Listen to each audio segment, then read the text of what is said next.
Ser podcast.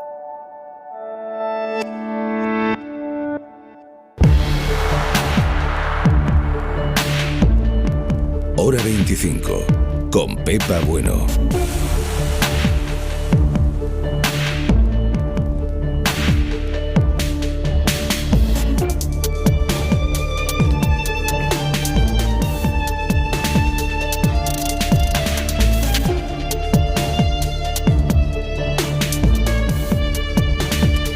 A medida que avanza la campaña madrileña, se confirma que lo que está pasando en Madrid trasciende lo autonómico. Lo que hemos vivido esta mañana en la SER ha marcado un punto de inflexión en la campaña, porque el de hoy ha sido el último debate. Los partidos de la izquierda han anunciado que no volverán a sentarse en una mesa con Vox, y esas bajas han obligado a La Sexta y a Radio Televisión Española a cancelar los debates de la semana que viene. Y que no haya más debates abre otro debate. Olvídense de comunismo o libertad, porque la pregunta que lanza hoy la política madrileña es: ¿ha llegado el momento de hacer un cordón sanitario a Vox? ¿Pero funciona? Y de eso vamos a hablar esta noche. Saludo ya a los tres invitados de Hora 25. Guillermo Fernández Vázquez, buenas noches. Hola, buenas noches. Sociólogo, investigador de la Universidad Complutense de Madrid, especializado en derechas radicales europeas. Ha publicado ¿Qué hacer con la extrema derecha en Europa?, con lengua de trapo. Tarek Yassiri, politólogo y uno de los autores del libro El toro por los cuernos, Vox, la extrema derecha europea y el voto obrero. Muy buenas noches. Hola, buenas noches. Muchas gracias por invitarme. Gracias por estar con nosotros. Y un buen amigo de este programa, Daniel Innerarity, catedrático de Filosofía Política en la Universidad del País Vasco. ¿Qué tal estás, Daniel? Muy bien, y tú, Pepa, muy contento de escucharte de nuevo. Yo encantada de tenerte aquí. La pregunta que planteamos hoy se la han hecho ya otros países donde la extrema derecha existe. ¿Se les aísla en las instituciones y en los medios?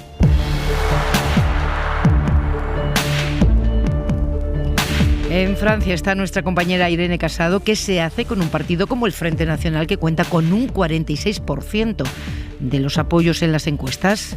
No hay barreras ni techos de cristal que priven a la formación ultraconservadora de su espacio mediático. Sirva como ejemplo, el pasado mes de febrero el propio ministro del Interior, Gerard Darmanin, se dio cita con la líder lepenista en un plató de televisión para protagonizar un debate cara a cara. Marine Le Pen y los miembros de su partido participan de forma habitual en tertulias y debates. Es más bien el partido de extrema derecha quien veta la entrada a sus mítines a ciertos periodistas y medios de comunicación. A modo de excepción, el periódico digital Mediapart sí prescinde de Marine Le Pen. En 2012, en el marco de una emisión especial con la participación de los candidatos a la presidencia, el diario optó por no invitar a la líder ultra. Entre los múltiples motivos evocados por la publicación para justificar su decisión, uno parece muy claro: los medios de comunicación no pueden exonerarse de toda responsabilidad en el ascenso o implantación duradera del Frente Nacional en el país. Y en Italia, Ismael Monzón, ¿qué se hace con Fratelli d'Italia y la Lega? Pues aquí en Italia la extrema derecha está completamente integrada en las instituciones, tanto que la Liga, el partido de Matteo Salvini, ya gobernó hace 3 años con el movimiento 5 estrellas. No hubo cordón sanitario después de las últimas elecciones, aunque sí a mitad de legislatura, cuando el 5 estrellas cambió de socios y se alió con los socialdemócratas. En cualquier caso, eran juegos políticos porque no hay ninguna reticencia a pactar con ellos. Italia es el país del acuerdo y los partidos ultras se presentan también como derecha de gobierno. Además de la Liga, tenemos a Hermanos de Italia, que es un partido tradicionalista y ultraconservador, lo más similar a Vox, que ahora mismo es el único en la oposición. Hay que decir que a estas formaciones les ha ido bien siempre que el debate se ha planteado en un enfrentamiento directo entre fascismo o antifascismo, que además está en la base de la política italiana, porque además aquí una parte importante de la sociedad nunca ha visto con malos ojos esta ideología totalitaria. En la prensa nunca ha habido vetos y sus líderes están absolutamente integrados en el panorama mediático. Y en Alemania, Carmen Viñas, ¿qué se ha hecho a propósito de Alternativa por Alemania? Pues en En Alemania la relación del resto de los partidos con AfD es muy tensa, en el Parlamento cada vez más, porque la ultraderecha aprovecha el estrado para hacer espectáculo y eso genera un gran malestar. Desde que AfD entró en las instituciones alemanas, el ambiente ha estado cada vez más bronco. Ningún partido quiere negociar con ellos, conservadores incluidos, con lo que se mantiene el cordón sanitario pese a las dificultades que implica, por ejemplo, para formar gobiernos en los Länder. Cuando acuden a debates donde está AfD, lo que hacen es desmontar su argumentario. Una vez la líder de AfD, Alice Weidel, se sintió tan acorralada que incluso abandonó el plató de un programa de la televisión pública. Y en cuanto a su relación con los medios, es un gran desafío porque AfD los conoce bien, algunos de sus líderes son periodistas, pero por otro lado los rechaza, los llama prensa mentirosa. Los periodistas alemanes saben que a estas alturas ya intenta siempre AfD instrumentalizarlos y en muchas ocasiones es difícil no responder a sus provocaciones. El periodista y profesor de periodismo Ben Gebla ha investigado la relación entre AfD y los medios y ha escrito una especie de guía que muchos tienen como referencia. En esta obra se pide a los periodistas que estén alerta y no reaccionen automáticamente ante cualquier estímulo o provocación de la ultraderecha. La indignación no es nuestra mejor arma, señala Gebla, quien considera que la ultraderecha es un nuevo reto para revisar las viejas virtudes periodísticas y las herramientas clásicas de este oficio. Bueno, pues acabamos de escuchar a nuestros corresponsales y está claro que no hay una receta mágica, así que yo no os pido que deis la solución al problema, claro, pero vamos a pensar juntos en qué se puede hacer para que no nos acostumbremos a escuchar discursos racistas, homófobos, machistas. Guillermo, ¿sirve un cordón sanitario? Bueno, yo creo que los cordones sanitarios son muy efectivos de modo puntual.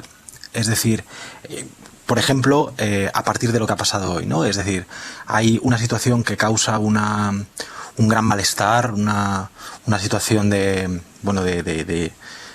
incomodidad ética, ¿no? ante lo que se ve, y entonces eso congrega, ¿no? a gente diferente en el sentimiento de, bueno, esto no puede ser, ¿no? Y en la sensación de que hay una fuerza política que quiere cuestionar los cimientos cívicos y éticos de una comunidad, y eso es muy efectivo a corto plazo, ¿no? Fue muy efectivo, por ejemplo, en Francia en 2002 con Jean-Marie Le Pen, o incluso en 2017.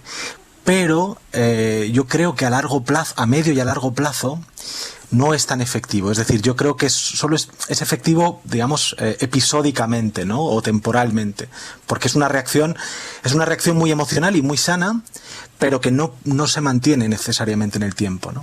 Ya. Tarek, ¿tú cómo lo ves? Yo aquí concuerdo bastante con Guillermo, es decir, no hay una evidencia clara de que esto sea útil, en el sentido de que lo que se busca es aislar a una fuerza antidemocrática, ¿no? En otros países europeos que lo han llevado a cabo, los partidos de extrema derecha, con el tiempo, como dice Guillermo, han seguido subiendo en las encuestas y han tenido mejores resultados electorales, y en otros lugares han estancado o incluso han caído. A mí me parece interesante el plantear por qué y cuándo lo hacemos, ¿no? No es porque Vox exista se haya que hacer un cordón sanitario, igual que desde la derecha podrían argumentar que al existir Bildu hay que hacer un cordón sanitario. La cuestión es por qué y a partir de qué momento, dónde está la línea roja que hay que pensar para establecer un cordón sanitario. ¿Y creéis que lo que ha pasado hoy es una línea roja? Tarek, por ejemplo. Podría plantearse así, es decir, esto al final lo tienen que dirimir los partidos, que son los principales actores políticos, porque los medios de comunicación están obligados a darle representación política a los diferentes partidos que han tenido resultados electorales y han entrado en los congresos, ¿no? Los partidos políticos evidentemente ahora se lo van a plantear, y lo hemos visto claramente en el debate, como pues Iglesias lo tenía clarísimo y Mónica García y Ángel Gabilondo han tenido que pensárselo un poco, ¿no?, para tomar la decisión, y probablemente en los próximos días escucharemos más declaraciones por parte del Partido Popular y de Ciudadanos estableciendo dónde está el umbral.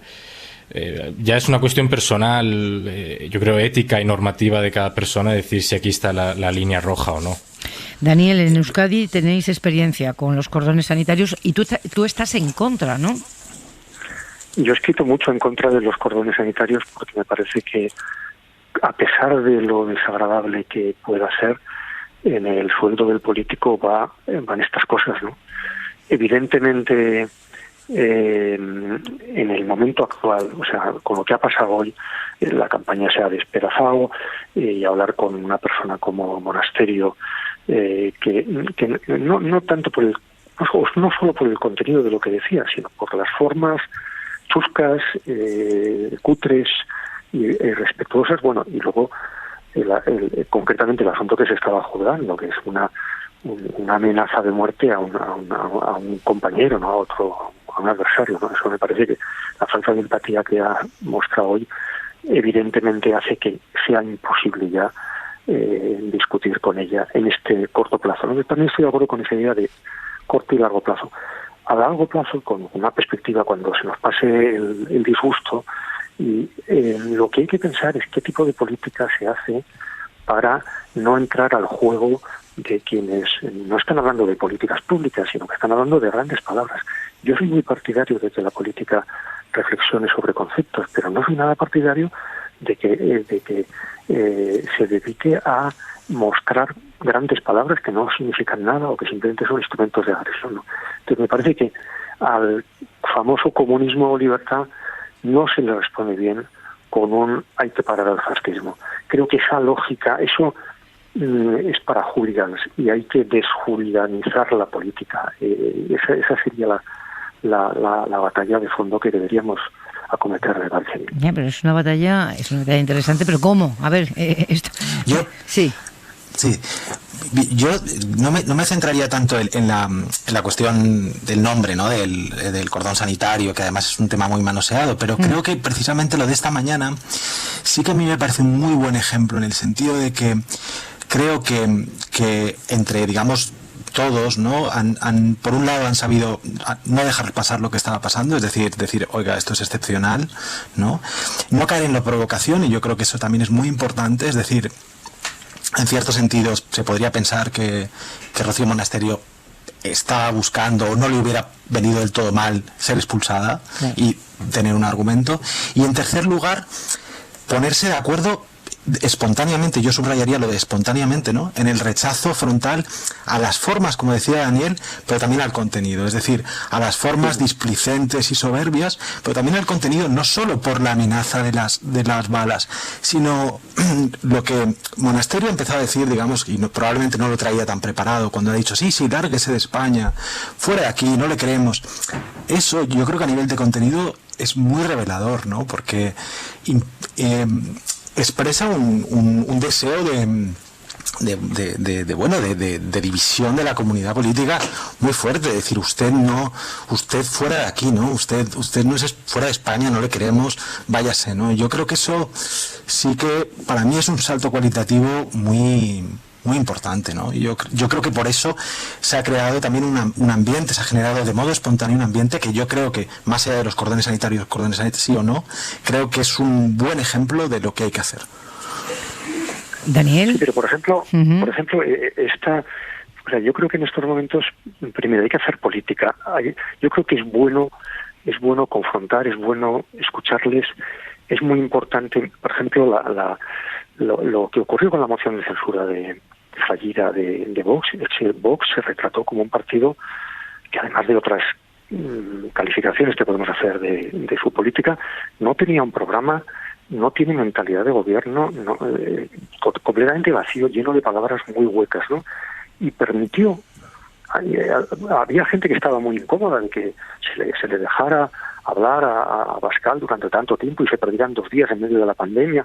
A mí me pareció bien, porque encima le permitió a Casado elaborar un discurso y una distancia que yo creo que es muy interesante y que debería trabajar. A mí me parece muy importante en este asunto cómo reaccionan el resto de las derechas o de los centros derechas, ¿no? Que están gobernando directa o indirectamente con ellos en las comunidades autónomas, que tienen esa cercanía. Me parece que ellos tienen una gran responsabilidad. Y si la extrema derecha busca un liderazgo divisivo de confrontación, lo más estúpido que puede hacerse es repetir ese liderazgo divisivo y de confrontación con el signo contrario. Lo que hay que buscar es un tipo de argumentación, un tipo de políticas, un tipo de actitud que traduzca, que traslade la idea de que ellos caben en nuestro país, pero probablemente nosotros no vamos a caber en el país que ellos tienen pensado si consiguen una mayoría absoluta, ¿no? Y hay que tener en cuenta además otra cosa también, y es que España, como se ha repetido mucho y ha repetido el Constitucional, no es una democracia militante, es una democracia que permite, por un lado, que permite proyectos, la materialización de proyectos, incluso que quieran, por ejemplo, romper el Estado, o que quieran modificar la Constitución de una manera radical. Eso lo permite, ¿no? Y por otro lado, tomémonos en serio la idea de que la democracia es un régimen de libertad de expresión. Y la libertad de expresión es una maravilla y a veces es un horror, porque te obliga a escuchar cosas penosas, como lo de hoy, cosas verdaderamente vomitivas. Pero creo que eso es mejor que cualquier otra alternativa que nos planteemos, ¿no? Que empecemos a establecer un indicador de hasta dónde se puede decir que no sea el Código Penal. Claro, eso ya es otra cuestión de los jueces, ¿no? Pero mientras no hablemos de cosas que tienen que ver con el Código Penal, creo que nos tenemos que acostumbrar a que estamos instalados en unas democracias de odio, donde el odio campa con toda libertad, y mientras esto no se traduzca en algo sancionable penalmente, pues probablemente tengamos que soportar muchas cosas que van a ser muy desagradables. Pero la democracia lo aguanta todo. La democracia puede absorber cualquier amenaza. En Estados Unidos, cuando han querido darse cuenta, tenían un asalto patético, es verdad, pero un asalto al Capitolio, nada menos, Tarek. Bueno, sí, mira lo bien que ha resistido, mira lo bien que ha resistido, Pepa. ¿Qué ha pasado después del Capitolio? Ha pasado que ha habido, bueno, primero, ha ganado el candidato alternativo con Trump no consiguió demostrar que había habido fraude, tomó Biden posesión, Trump no estaba presente y nadie le echó de menos, y en lugar de dañar a la democracia americana, lo que aquel asalto dañó es al Partido Republicano, que tiene un lío impresionante del que les va a costar muchísimo salir, y Trump está en las puertas de los juzgados, con lo cual, frente al mito de la en fin, cosa más terrible que Trump es difícil imaginar en la política, pero frente al mito de la fragilidad democrática, yo creo que estamos en democracias mucho más estables de lo que parece. Tarek. Sí, aquí dos cuestiones. Una es que todavía estamos en campaña electoral y es el momento ideal cuando los ciudadanos están más atentos a la política y más información reciben. Es decir, ahora es el momento que tienen los partidos para confrontar ideas. Por mucho que lo hagan luego en el Parlamento, evidentemente, donde se ejerce al final la democracia y la política, pero ahora es cuando los ciudadanos reciben más incentivos desde la política para tomar decisiones luego el día de meter el sobre en la urna, ¿no?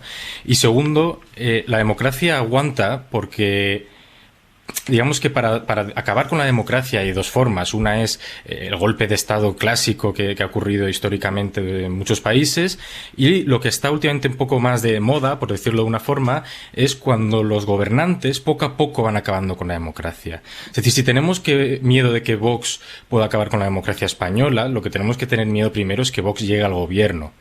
Porque desde el gobierno es desde donde pueden ir cambiando leyes para precisamente acabar con la democracia. Hacerla implosionar, ¿no? Desde dentro. Exacto, como hemos visto, por ejemplo, en Rusia, en Turquía, Venezuela y otros países. Ya, pero esa posibilidad ahora mismo en la Comunidad de Madrid existe. Claro. Sí, existe.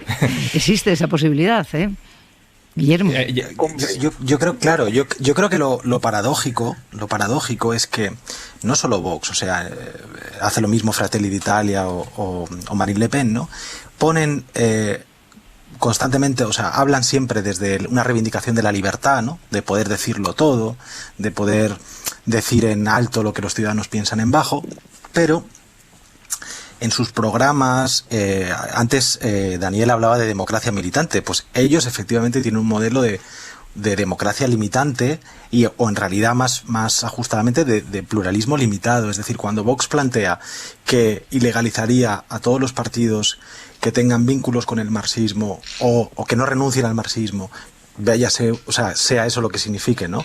O que promuevan la independencia, lo que está diciendo Vox es que detrás de la bandera de la libertad hay el retorno no al franquismo, pero a un momento previo a 1978. Sería un momento entre el 75 y el 78, ¿no? Probablemente el 76. Es decir, el modelo de Vox es ese modelo en el cual hay una apertura a una cierta pluralidad política.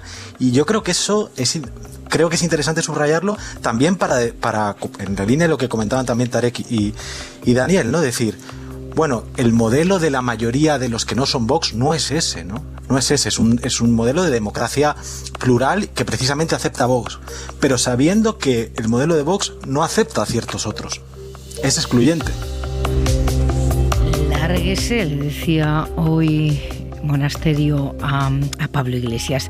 Tarek, Daniel, Guillermo, un placer, muchas gracias a los tres. Muchas gracias. Gracias a ti, Pepa. Un beso.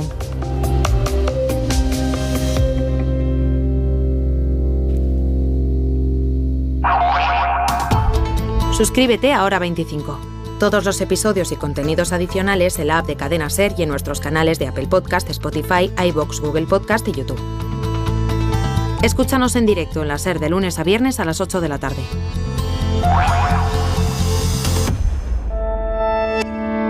Cadena SER. La radio.